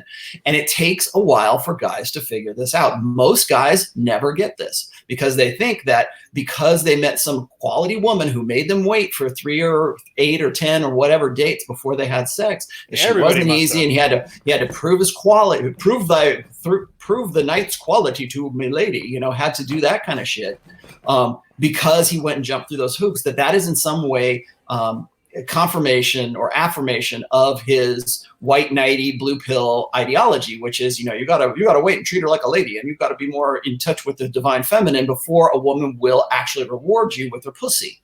And so they will think this, but it's becoming, but the true nature, the real nature of women's innate, you know, mating strategies is becoming more and more evident as we have things like Twitter, as we have social media, as we have Instagram, and we see this happen. Women can't keep it under wraps.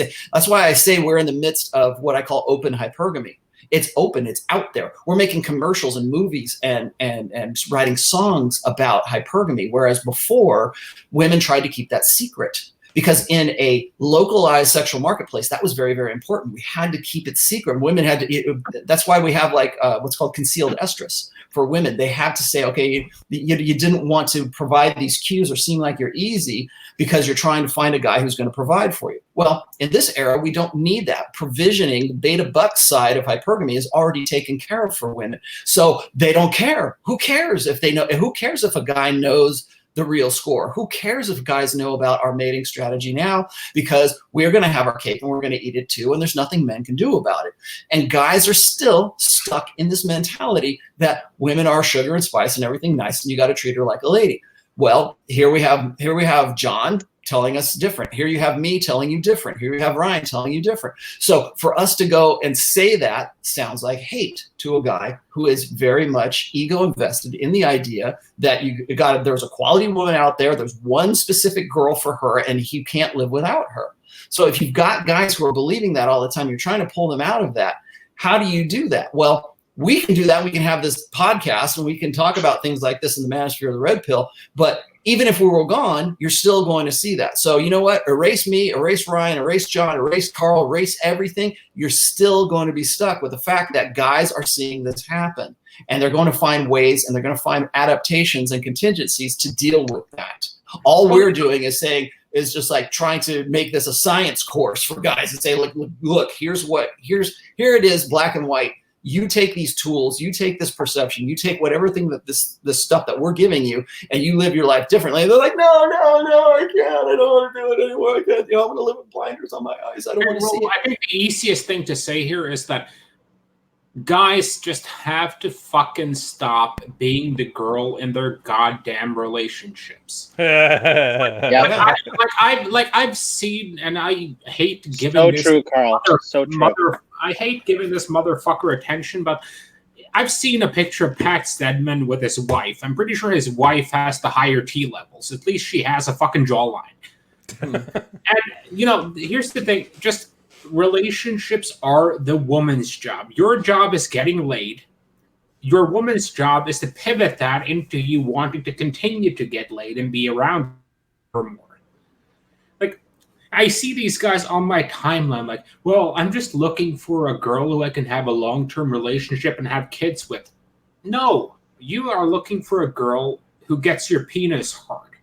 It's her job to have the qualities and attraction that makes you want to keep banging her after you banged her once. Like, most of the time, the reason why I keep a couple of plates but do a lot of one-night stands is like, most of the times after I fuck a girl, well, not even fucking, most of the time when I've seen a girl naked, my interest drops by 87%. And I have statistics to prove this.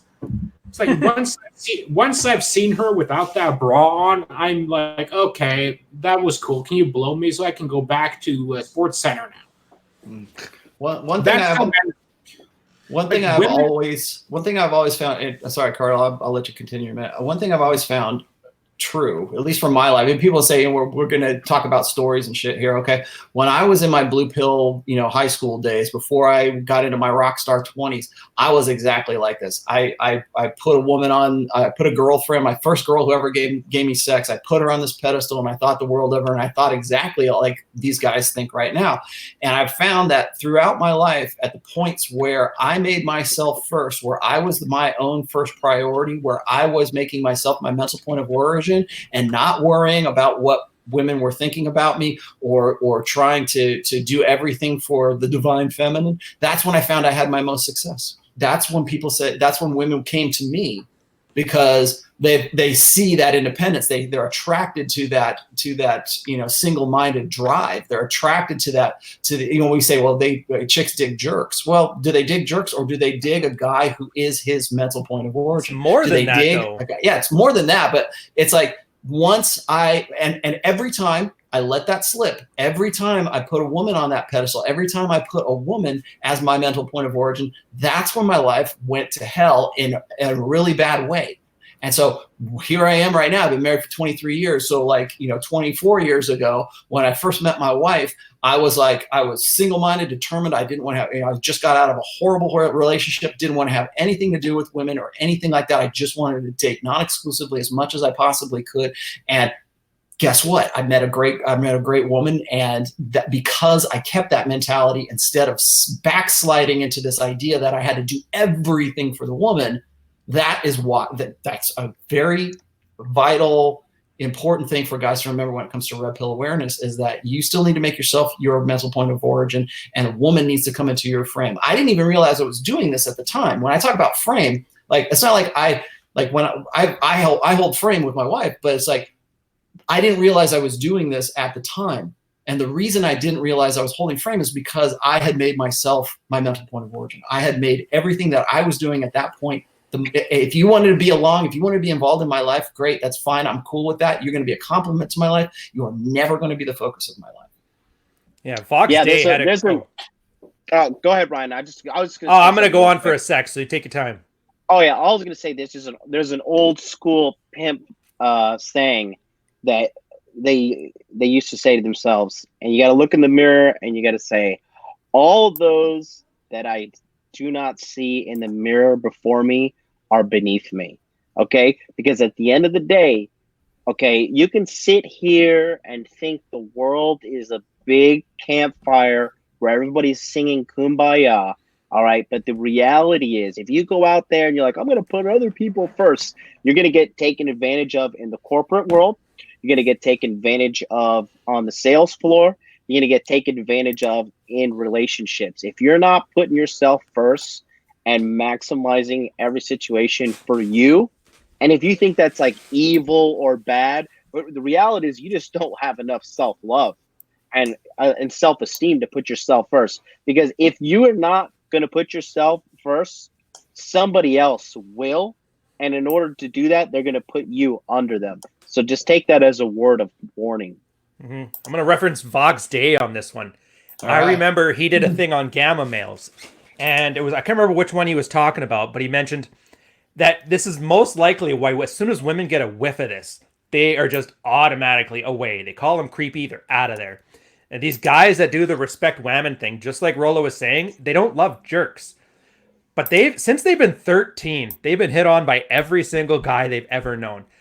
They may not be the smartest cookies in the jar, but they got tons more experience than any player in here. Don't kid yourself. Now, when you meet all these guys that try to buy them the world, and then they probably, when they're young, got in a relationship with one, you know what that guy did? That guy became controlling. He tried, and then if she didn't fill his expectations, she might have even got smacked around. All these guys who respect the woman and treat her as some kind of narcissistic fantasy, when that fantasy goes, it's not just about getting zeroed out. On smaller levels, when she steps off script and starts doing her own thing, they get angry. And girls find nothing more unattractive than a guy that's potentially going to be violent towards her because she's not doing what he wants her to do. Sort of. Bear with me here. So when you see a girl at the bar and you keep trying to be nice to her and be your friend, she knows you're lying. You know you're lying. She fucking knows you're lying. And then she meets this asshole that doesn't care about her. It's upfront, honest. It's refreshing. Of course she finds him attractive. She goes, you know what? He may be a dick to me right now, but he's going to be way better than this guy who's going to cuff me one if I don't start wearing those heels he likes particularly or acting like his mommy waifu. So you're not being a jerk. You're being honest and you're treating her like a person. So take that bathwater, chug it down, get over your case of Hep C, get out your crayons, eat your cupcakes. And I don't know where I was going with this one. Yeah, I hate her a little bit. Whatever. Well, anyways, listen. Thanks to Jimmy. He's a guy from Body Language Mastery. He just donated 69 British pounds, and he says in his quote, "If not me, then who? If not now, when?" I don't know what that quote from is exactly, but he's a good guy. He's actually the guy flying out from London to come to Hot Dude Con. So thank you for the donation, Jimmy. I want to get to Vinny's. We're getting close to the end here. I want to get to some of these to Vinny's super chat here. I saved this one out in particular because he gave us $10 for us. So Vinny says, "What advice do you have for 4 dudes going out at nightclubs to try game and not feeling the vibe of the night? We are getting pretty intimidated by the competition and we don't enjoy current music." Well, the insecurity sounds like the issue, not the fucking music. I got my thing is, if you're feeling like this, God has the best one, so I'm gonna let him go last. Okay. But my thing is always go with your strength. if you're not the club guy, don't go to clubs. If you're not a conversation guy, don't take her out for coffee. Focus on what your strengths are and build your game according to that, rather than trying to do something because some game theorist said you should do it back in 1998. Because if you're uncomfortable in a space, you won't look confident. If you're uncomfortable or not enjoying yourself, you won't look like you're enjoying yourself. Like, I don't go to clubs myself because I hate loud music, and most of the time, not to be incorrect or something, like I get where the Pulse shooter was coming from, because I mean I can't be in a club without wanting to grab a gun, and I can't be in an airport without wanting to blow something up. So it just play to environments that bring out the best version of you. Go ahead, John. No, I was just gonna say, here, bottom line is this: look, if you're watching Rule Zero in a club right now and sending us super chat money, like, I don't think that's it, but well, okay, Who knows? That's a diehard fan. that's awesome, man. the bottom line is this, okay? Look, if you are not having fun and you're not feeling good when you're out picking up game, doing it, whether you're doing pickup in a bar or you're doing pickup in the streets or you're at a nightclub, if you don't feel good, if you're not having a good time, you're gonna fail. There's no magic remedy. There's no special elixir you can rub on your skin and be like, oh my god, now the women are gonna love me, unless it's tactical soap. But you know, the end of the day is you need to be having fun, and you need to just have that. There's a certain aura, there's a certain X factor that when you're just feeling good and you're out, women can feel it and they are attracted to it. You need to be feeling good. You know, you can't be going out to pick up game and try to pick up chicks if you're feeling depressed or you're like, oh, this atmosphere sucks. And another thing is, why the hell are you with 4 dudes? Like, you know, if you want to be serious about this, go out pimping alone. It takes a real man to strap up and go out pimping alone. Look your best, hit the gym the day of, eat clean, you know, listen to some good music, make sure, you know, shave, get all your grooming down, get a fresh haircut, and go out by yourself. Women see this. Women, they'll be like, what are you out here alone for? Be like, oh, I'm out here just having a good time. Why are you, like, what are you doing, you know? When you're out alone, you're sub-communicating to women that, hey, I'm out and I'm hunting tonight. I'm trying to pick up some fucking ass. And are you going to come with me? Because if not, I'm going to move on and talk to somebody else. But at the end of the day, it is an absolute waste of time if you're going to go out and try to pick up girls and you feel miserable, because your misery is going to rub off on them. And that is the ultimate, unless you attract like a Marla Singer type. Other than that, you're not going to attract the quality woman. I was laughing. Look at that guy over there who's so miserable. I can't wait to fuck him. Yeah, exactly. You know? I think a lot of guys, and I see this in the club a lot too. I can tell guys who are there who are kind of like awkward, and I can tell guys who are there who are going to clean up, who are actually going to do pretty well. And it's the guys who are unapologetic about it and unapologetic with themselves about it too. Like, we've been talking this whole podcast about how it's important to take women off the pedestal. Well, you've got to put something else back on that pedestal, and that needs to be you. And so I think that the guys who are unapologetic about their own self-interest, those are the guys that are going to be doing. And it's hard for guys to do that, man, because you've been brought up, like you guys were saying before, to be like servants. You've been brought up particularly when it comes to like the Christian religion, and actually most religion, they teach you to be servants. They have that servant's heart. You've got to be somebody who's useful and utility, and that means not thinking about yourself. That means not putting yourself first. That means not putting yourself on a pedestal. That means not thinking so much about yourself, because you don't want to be an egotistical prick, right? You don't want to be a jerk, you know. But what do women like? Women like jerks. Women like guys who have the jerk energy. I'm not saying women love jerks. I'm just saying, but they love that energy. They love the guy who is more about himself than he is about her, because she wants to follow after him. She wants to have some sort of connection with that guy. Like, if it's easy to get your attention, If all you're doing is giving it away, it's worthless. But if you're holding it back, if you're reserving it, if you're saying this is something that only certain chicks get, that's when women want to follow. That's why you flip the script. That's what the game is primarily based on, is getting women to qualify to you. So but my advice to Vinny is this, is that don't become domain dependent. You don't have to go to a club all the time. Go to places where you do things that you like. There's other venues that you can go to pick up girls, to meet women. And it's not even so much, I'm going to go out and pick up girls. I mean, you could go do something like that, if that's what you're into.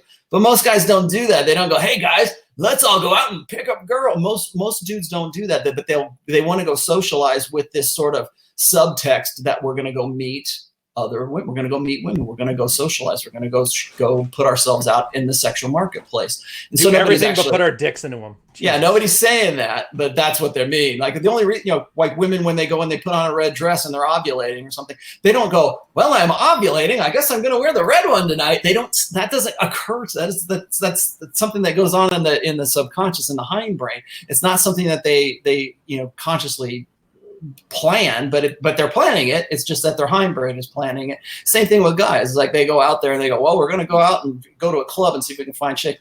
Don't go out there, because observing a process changes the process.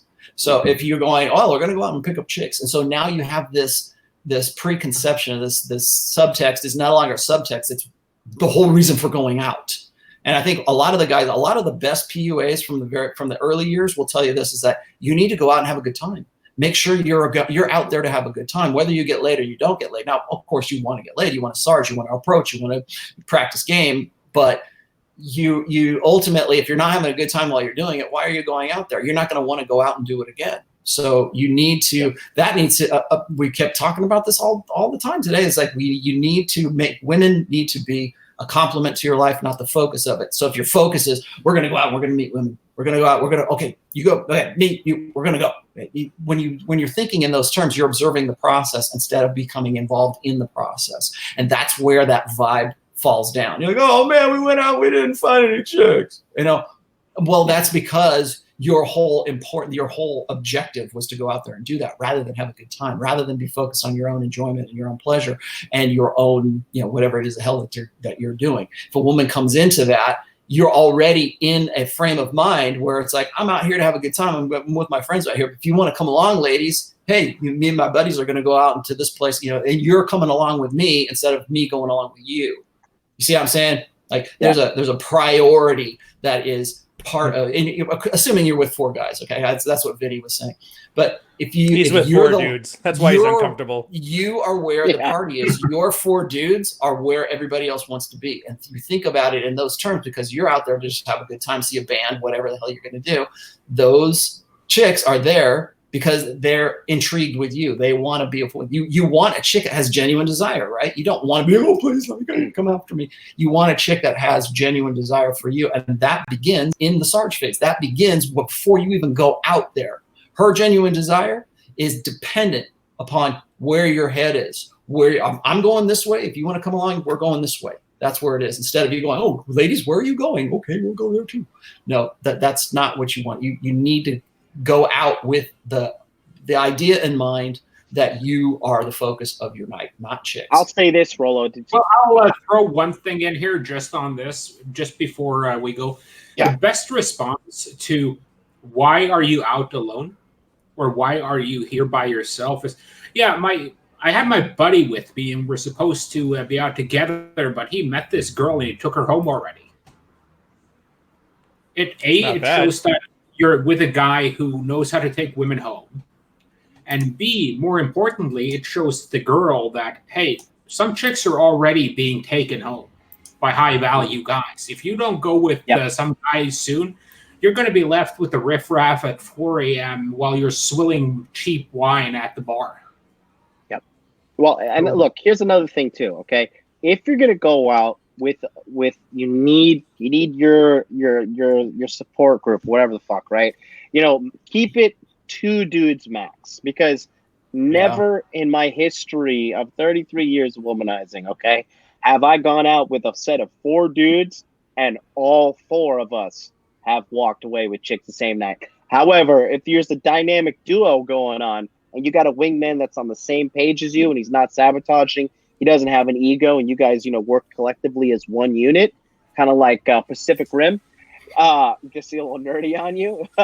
Time and time again. I can't tell you how many times me and my buddy were just like both on the same level of game, and we're bouncing girls from the nightclub back to the apartment complex, topless in the hotel or topless in the jacuzzi, and then we're having sex after. Remember that one where you swapped the girls halfway through, John? Where you were hitting on the one, he's hitting on the other, but then you find you kind of like the other one's more, so you just swip. I love that.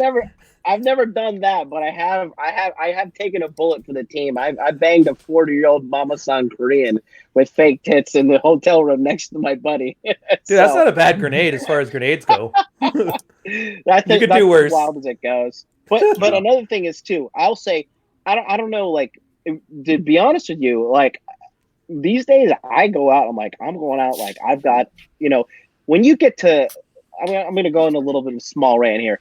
When you get to high levels of game, okay, the level of dry spell changes, okay? For me, a dry spell now is like if I don't sleep with a new girl, I start fiending. Like a vampire that needs to feed, I'm just like, God damn it, I need some new pussy, right? And I tell you, I go out with the objective. I gear up. I edge up the beard, shave the head, look really good, hit the gym day of. And I have the objective. I'm going out and I'm going to get some fucking pussy tonight. And when you have that vibe and you're going out feeling good, does it work all the time? No. But a lot of the times it does work, and I'm talking like in the States. And once you have your game to a certain level, now at the same time, ultimately, you do need to be enjoying yourself. A game cannot be a burden, because once it's a burden and you're dragging this cross around, like, you're going to be just this magnet of misery, and, nobody's going to want to talk to you. So you've got to be enjoying it. As cliche and as woo-woo as it says, like, you've got to be enjoying the process 1,000%. Yeah. Got to be part of the process. All right, guys, we've been hitting it for 2 hours right now. We got off to a little bit of a late start, so I guess we're all right. Let's go. Let's do our roundtable. You want to watch all the viewership drop off? What are you doing, Ryan? How's it going? What do you got coming up this week? Mine's easy. I found what I can quote as the greatest critique of the manosphere ever. It was still garbage, but at least it was well thought out. This guy Huntsman. It was great. Yeah. So he wrote this overly pedantic thing where he flexed more on his reading skills than anything else. I decided to go on an equally pedantic rebuttal. It's a garbage fire, but you're welcome to read it. On top of that, added a post that I first wrote when I first met Rollo Tomasi at a convention that I can't really talk about anymore. And it was about authenticity and kind of in line of what we're talking about here. Why guys think they're being authentic when they're really just lying little weasels. So take those ones out. New video just came out, Red Pill Coffee, where I talk about, I can't remember anymore. Just go to the channel and watch it. You'll see tons of value in there. And as always, on the Patreon, every week we're doing weekly Q&As. Everybody brings me all their questions. It's like the Jordan Peterson thing. Bring me all your questions, any topic, nothing out of bounds. We speak without a filter. I'm talking cussing. I'm talking bad-mouthing. I'm talking about hating women just a little bit. So it's on there, just a couple bucks. It's great. It's a wonderful little private community. And then, as always, I'm spamming Royce so guys can get caught up because, like Rollo said, people aren't coming here because they read his first book in that. They're coming here because they watched a couple episodes of Rule Zero. So they're woefully undereducated on what we're actually talking about here. So get in on that Facebook group, and I'm going to make it my goal to jam the fire hose of knowledge into your mouth until you start teaching me things on the manosphere. There you go. All right, what are you doing, John? Give it to us. All right, so I just got done with vacation. So starting August 19th, you will see me back on my show for 1 week, 9 a.m. Eastern Standard Time, interview with the man. I'll be doing this entire week. My shows, my typical Wednesday cryptocurrency show with Charlie from cultivatecrypto.com. Body Language Mastery Q3 enrollment starts on September 27th. You can get on the waiting list now at modernlifedating.com/body language. What it is I have a head-to-toe video guide breakdown with a Japanese model who does body language gestures. You're able to observe these gestures, understand when a woman is sexually attracted to you based off of what she's doing with her body language. In addition to that, 1 week after enrollment closes on midnight, October 1st, okay, or October 2nd, excuse me. It goes all October 1st, and then once it hits midnight, it's over, okay? 1 week after that, we engage in 3 weeks of question and answer webinars where all of these men, Rollo Tomasi has come in and done a Q&A for 2 fucking hours. Ryan has come. Thank you very much. So there you go. Rollo's going to be back for quarter 3. Ryan has done 2 hours. Rich Cooper has come through. Carl has come through. Donovan Sharp has come through. Ed Lattimore has come through. If you get access to all these red pill superstars who literally slam home runs for your private questions, whether it be health, sex, fitness, relationships, the whole 9 yards. And then also you get access to the men's only Facebook group. And that's my private Facebook group. I have to screen you before you get in. Quarter 1, the price was $297. Quarter 2, price is $397. Quarter 3, it's $497 because I'm telling you guys, I'm filtering out guys who are not serious. And quarter 4, it's going to be $597. And come 2020, this program is cut, it's done, and it's over. And you'll never be able to get into this kind of program again. Get in there now. We're changing lives. Also, August 31st, Hot Dude Con, Orlando, Florida. Come on through. Send me an email. I got to screen you before you get in. But yeah, other than that, that's all I got going for me. The greatest event in Orlando, Florida, folks. You heard it here first. All right, Carl, what do you got going on, Carl? Well, I'm hoping to get back to writing more essays and being more active on Twitter next week. And I'm also kind of working on 2 books right now. I'm working on my first piece of fiction that I'm hoping to actually get published. And I'm also working on Gendernomics 3. It's kind of like a disparate kind of thing yet. I'm not sure exactly where I'm going with it. And, you know, on the more personal side, I may get charged with money laundering and tax evasion. So we'll see how that goes. It's this week can't end fast enough. It's not been a good week for old Carl here. It's never good when you start off your Monday with an angry letter from the tax man. Cool. And what am I doing? I am still working on book 4. It is in the first round of edits right now. Like I said, that's really the test of an author, is going through your edits and then actually having to rewrite your first draft, which is a real pain in the ass. But I'm actually working with a real editor this time, which is nice. So I've got that coming up. I have been on sort of I guess like Ryan has been talking a lot about old school Royce or something on Twitter. I've been on a Pook escapade, I guess. I'm trying to do a daily Pook on Twitter so people will get an idea of who Pook was and some of his old school stuff, because I don't think enough people in the Red Pill really understand some of the old, what a lot of this stuff is built upon. So I'm trying to do that as well. Tomorrow I will be on with Pat Campbell on my show on this very channel that you're watching right now. We will be on at 4:30. I don't know what our topic is offhand just yet, but as always, just come check us out at 4:30 right here. If you haven't already subscribed to this channel, to my channel, please do so, and make sure you hit the alerts. All of these guys, if you haven't subscribed to them on YouTube or you don't follow them on Twitter, that's a good idea for you to do, because then you'll be able to catch all of these shows, because we pass this around, which, by the way, Ryan, I guess you're the one who's going to be hosting next week, because John's out and I just did it this week. And ooh, I know it's going to be rich. That's good. I'll stay sober for that one, too. We'll make it super serious. There you By go. the way, okay. You got to start with the anti-dump machine if you're going to go all Pook on us. Yeah, I definitely do. So I've been digging out a lot of his old, like he had this one post on SoSwap called Aphorisms, which I thought were really good. And so it's like I kind of harvest stuff out of there. And he's got one post called 15 Lessons, which is really good. It's all basic stuff that people, I think people need to understand. But people say, well, I hate the manosphere, I hate the red pill. You don't even know what the red pill is. So let's dude, that's going to be awesome, because I have a huge blind spot towards SoSwap. That's my one like vacuum that I don't know fuck So all about. I still lurk on SoSuave quite a bit. So anyways, that is the show for today. The only other thing I have going on is I'm going to start doing some independent videos that are not going to be live chats. They're just going to be straight up videos that I'm doing in Premiere. So look for those as soon as I moved in here. And right now I'm going to go fence. So. Nice. I will see you guys later, and this has been a really great show, and we'll see you guys next week. Bye-bye.